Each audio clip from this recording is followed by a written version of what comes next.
What a danyo, what a dang. And God danyo. Oh, what a dang. Ya waleta matam sanga. Yabo. This is the voice of the Patriot, where we speak truth to power. Now here we don't criticize, but if we must, it would only be on one condition: to build and not to destroy. That is why we say we are in the service of God and country. Ya waleta matam sanga. Yabo. Now here we are not neutral, and we have never claimed to be. We have taken sides, the side of the truth.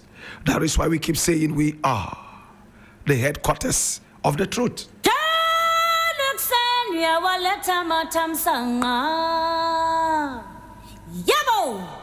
My brother, my sister, this is our daily editorial. It is called The Voice of the Patriot, and my name, Patriot Blakk.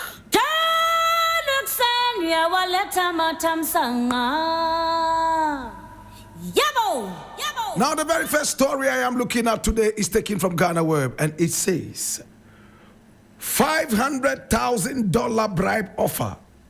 Solomon Owusu reveals how late Murtala refused CSIR land deal. And I read, a leading member of the United Party, Solomon Owusu, has shared details of a private conversation he supposedly had with the late Minister of Environment, Science, Technology and Innovation, Dr. Ibrahim Murtala Mohammed, who died in the horrific August 6, 2025 helicopter crash. He said that after a TV program on July 28, 2025, the late Murtala opened up to him about why the John Dramani Mahama government had not revoked LI 2462, which would bar mining in forest reserves. He, Murtala, was not happy that the LI had not been revoked. And he was so sad and mad at all those political financiers and so on and so forth who were endangering things. In fact, engineering things, he said. Solomon Owusu went on to narrate a story the land minister, the late one, told him. And this was when he was in Parliament for Tamale Central. He told him about an attempt to bribe him immediately after he assumed office. In fact, it was on that day that he exposed to me that when he assumed the position of a minister at the Environment Ministry, one day a gentleman who was close to an NDC member, in fact, a gentleman he was close to, an NDC member, came to him with a sack of money, 500,000 American dollars, that someone had given to him, to be given to him, Murtala. He said that when Dr. Murtala asked why the person was giving him the money, he was told the person was a businessman who does business with the Council for Scientific and Industrial Research. Apparently, that person had bought most of the lands of CSIR, and the money was to make him shut up. But he said no. He was content with whatever he had, and that the guy must go back and give the money back to the one who sent him, he said. The leading member of the United Party said that to prevent a situation where the NDC man would keep the money and lie that he had delivered it, he called him back as he was leaving and told him to bring the businessman for a discussion. The next day, the guy brought the man, who is a young man. He, Murtala, told the businessman to know that he had not taken his money. He added that Dr. Murtala contracted Public Works Department to audit all land sales at the CSIR for those which were illegally sold to be retrieved.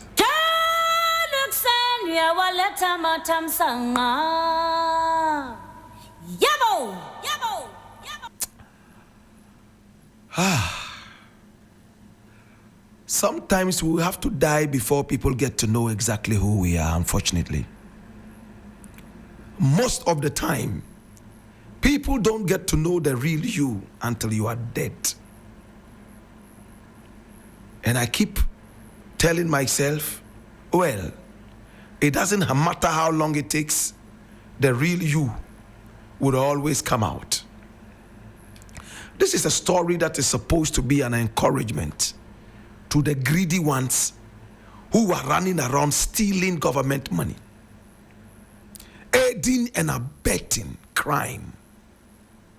My brother, my sister, $500,000 American. Do you know what that can do? $500,000 American. I have never seen that kind of money all my life. Never. Have you? Have you ever seen $500,000 sitting on your table? It is all yours, depending on one decision that you make or take. How tempting this could be, especially that we come from a society where extended family members are always sponging on us every second. Oh, this is your brother's, sister's, uncle's, cousin's younger sister calling you. Do you remember me? My name is Akosua Mensah. You remember your grandfather's brother's, sister's, uncle's younger brother who used to live in China and then moved to Peru and came to Zimbabwe? The man who got married to Akosua Mensah. I am the great-granddaughter of the woman whose sister died during the Guantanamo War in 2022. Before they finish introducing themselves, you have been asleep for the past 6 hours. What the? That is Africa. Every day I receive calls. Family members that I have never known. I am happy they call me. And then when they start introducing themselves, if I am busy, I tell them to call me at midnight. If they are truly serious, they will call. A few of them who called at midnight, they started introducing themselves from midnight up to 4 a.m. They were still introducing themselves. If you are under that kind of pressure, if you come into the limelight a little bit, you become the eye of the family. And when we talk about family, we are not just talking about brothers and sisters. No. We are talking about the brothers of the brothers and the sisters of the uncles and the cousins and the nieces and the uncles and the nieces, all of them combined. The African family is big. Imagine you have even 4 of these people calling you, crying every morning. Yeah, uncle, uncle, uncle, uncle, yeah, uncle. I'm sick. Doctor says he has to cut my leg if we don't get 5,000 cedis. Eish. Emotional blackmail. Then you look at your salary and look at this 5,000 they are demanding, and you ask yourself, can I survive the rest of the month? Today is only 5th November. 5th November. When would 30th come for you to receive another salary? Now you say, okay, I'll call you back. Just give me about a few minutes, I'll call you back. The moment you're hanging up, another cousin is calling. And they normally start crying. Hey, uncle, my mother just died. Oh. and you know that you have to pay. Then friends also are calling. As for girlfriends, hey,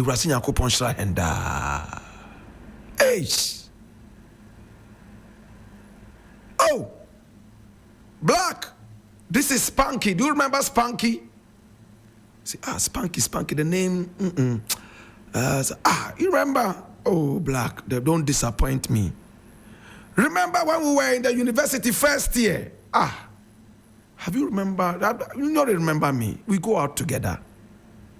You can't remember because you are a 50-year-old, and a lot of the things that happened in the past, because your head is not an encyclopedia, you can't remember. Oh, Black, you were my boyfriend now.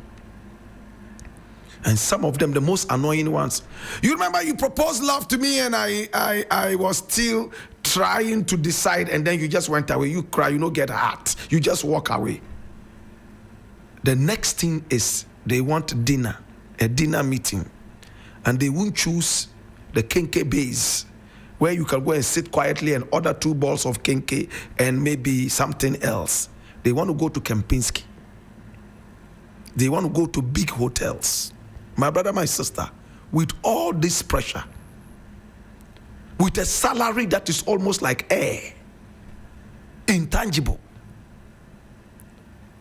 If you have $500,000 American dollars sitting on your table, ready to hug you and kiss you so you can solve family problems, other personal problems, and still have some left to fly around the world and sightsee, would you accept it or refuse it? But Murtala decided that no, Dabi, he would not take it. For fear that this guy might take the money and go lie that the minister had taken it, he said, bring back the money, bring the businessman so we have a discussion. And when the businessman came, if I were the minister, simple, I'll call the police to take him away. Unfortunately, our police could take him and take the money along. The next thing is that the story is dead. We have seen that happen. We have seen police behave like this in our country, unfortunately. If this was British police, no, they will follow it to the end. American police follow it to the end. But our police, unfortunately, some of them, not all, are still behaving criminal. My brother, my sister, this is the life that we are expecting many of us will lead. My brother, my sister, stay away from bribery. Now, some people think they have to be politicians before they account for their stewardship. You work at a place.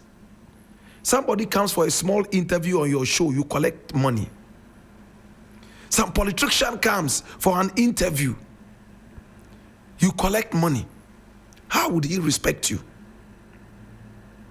Minister comes on my show and he's going out, I say, oh, Black, Charlie, you are doing a good job, take this money. No, keep it. Keep it. When we are free, we'll meet and have a drink. They normally feel that they have paid you for whatever you've given them. A struggling musician comes on your show for a small interview, or you even play their song 2 minutes.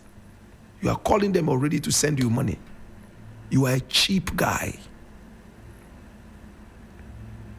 These are the things we have to watch, my brother.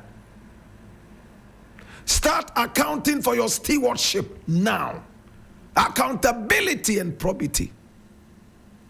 Murtala refused 500,000 American dollars. Yet Murtala was not rich. Murtala came to my lunch. And when people were pulling big money, if I tell you how much Murtala gave me, he's not alive. I would have sought permission from him to mention. Hey, When I took the money from him, it was like air, so light. But I appreciated it so much because it came from a genuine heart. My brother, my sister, in our politics right now, it's all about stealing. The more we steal, the more we feel important. Thanks so much to Solomon Owusu for sharing this story with us. I hope and pray that the perpetrator of this bribe can be traced and nabbed. People like that are dangerous human beings. Bribery makes sure that the right people are not in place. Bribery makes sure that the society moves in the wrong direction. How many people agree? You have somebody who wants to be employed as a technician or an engineer at 3FM. He's competing with a guy called Ekikime. Ekikime has all the expertise, all the experience. But because he has nobody to bribe for him, you bring a Nino in there who knows next to nothing. My brother, my sister, and the guy is in there. Ekikime is home. It has happened several times, even school placements. The smart ones are those who are sitting at home. The rich people's children are those who are in the top schools, yet they know nothing. So the rich continue to become richer, and the poor continue to be poorer. Until we raise ourselves from the pedestal of the end justifies the means. 2,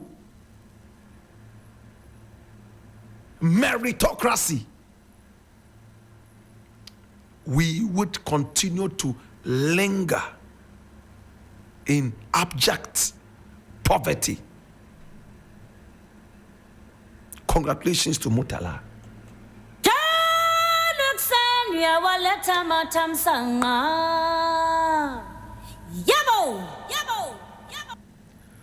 Now the next thing I want to look at is equally interesting.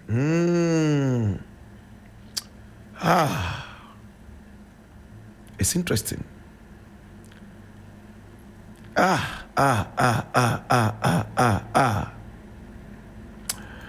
This one I'm reading from my Joy Online, and it says, Mahama administration turning state institutions into political weapons.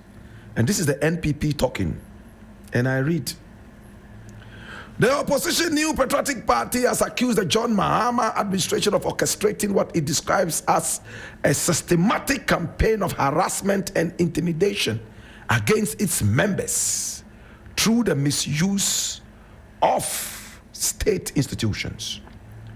Now speaking at a press conference in Accra, the NPP's General Secretary, Justin Kodwia Frimpong, said the party is deeply concerned about what it sees as growing political interference in the work of the security agencies and sections of the judiciary. According to him, state institutions that are supposed to operate independently have instead become political weapons used to silence critics and suppress opposition voices.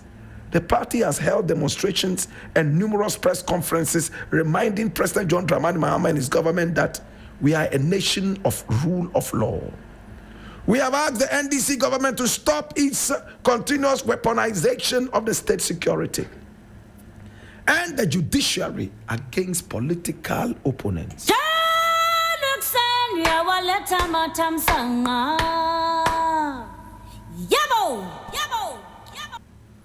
My brother, my sister,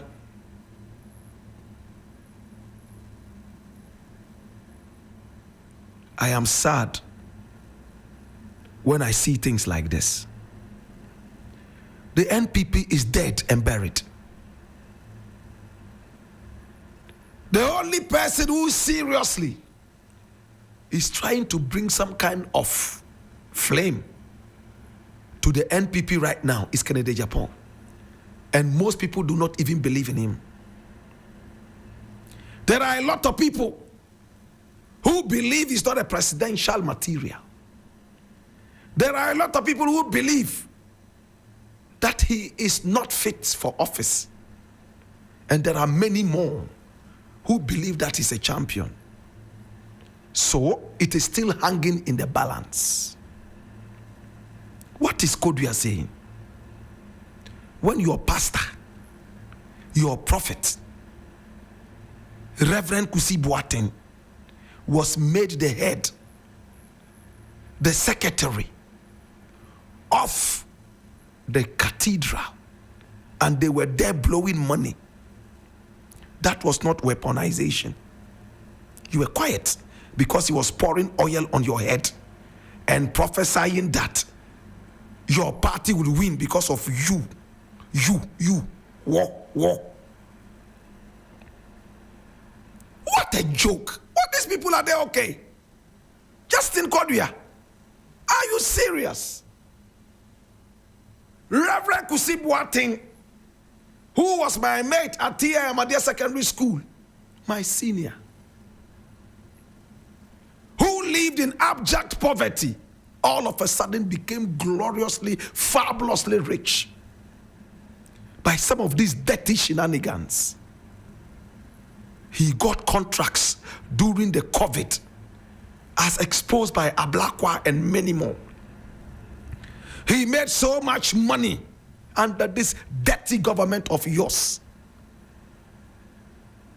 You didn't weaponize anything against the state. He poured oil on your head. We saw you live.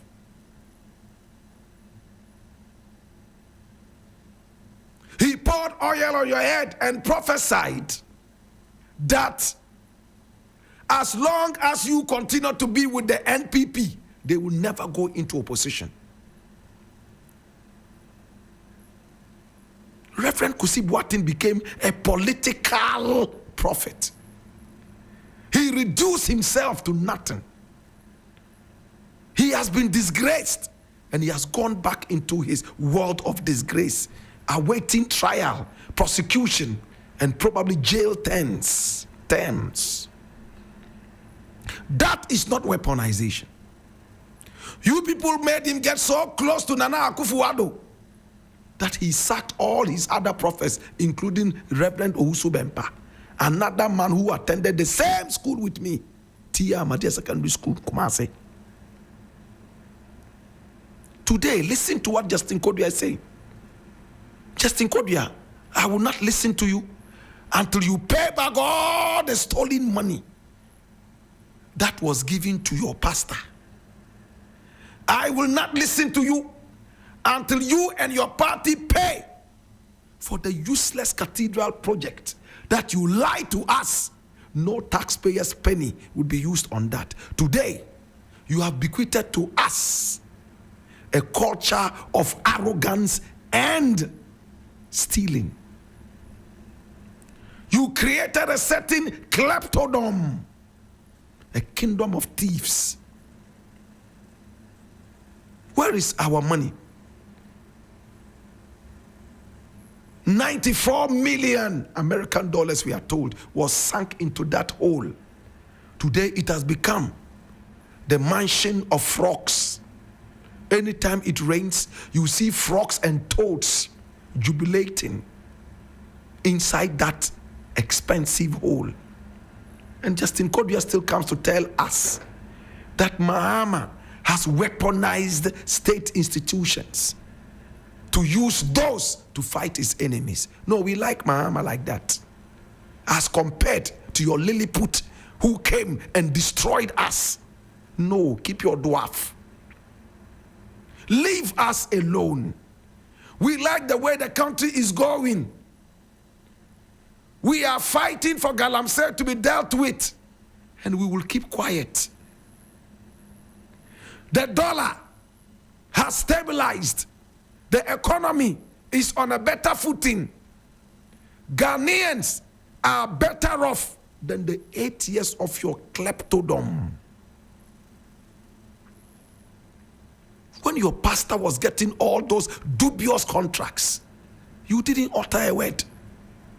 When Nana Addo's government was shooting and killing people during elections, no, you didn't say a word. When you were giving us dirty, unprofessional haircuts, DDEP, no, you were the best. Is that not weaponization? Or what is weaponization? Today we are catching all the thieves, all the criminals. We are locking them up. And you are here telling us that Mahama is what? And that you are demonstrating. That's why nobody is joining your demonstration. Because we are happy with the way Mahama is going. He just has to put in more energy so we can deal with Galamsey and a few other issues, and we are done. For the first time, look how vibrant the PAC is, Public Accounts Committee. Look how people are held accountable for their stewardship. Look how the Galamsey fight, not the best, but is far better than when your government was in power. Please, some of these utterances, you don't have the moral right to even utter them. Mahama, you called incompetent. You brought in the competent Nana Akufo-Addo, the overly competent Bawumia. Today, Bawumia cannot even talk. I'm telling you that if Bawumia decides to walk around Kaswa, or walk around Kantamanto, or go and walk around Makola, you might not find him. People would mob him. And I'm not calling for that. No. The lies, the false hopes. You promised us sky trains. Hey, we've been fooled by these people for so long. Sky trains. You don't have rails on the ground. You promised us sky trains, and the idiots that we have been, we believed you because your finance minister was always quoting the Bible and wearing all white. So we believed he was an angel from Chebi. Chebi angel.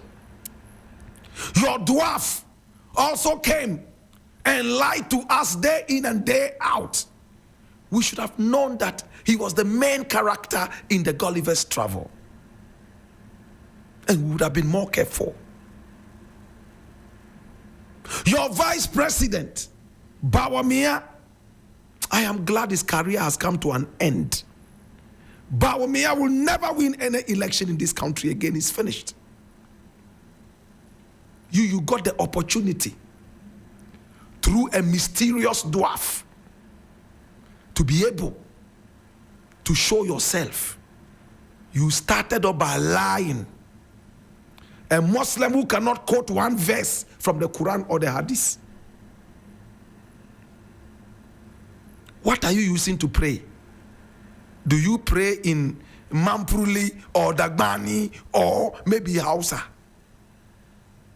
And when Mahama went to the chief imam's gathering and was quoting the Hadith, he was there laughing at him and calling him Malam John. What a joker. And you, Justin Kodia, listen, man. If you want your career to grow long and good, stop this dirty shenanigan. Mahama is still enjoying some very good welcome. This is not the time to bring these kind of docile views. They won't help anybody. We love Mahama. We love what he's doing. When it starts going wrong, we would make you know. But you don't have the moral right to talk after what you did to us. I leave it here.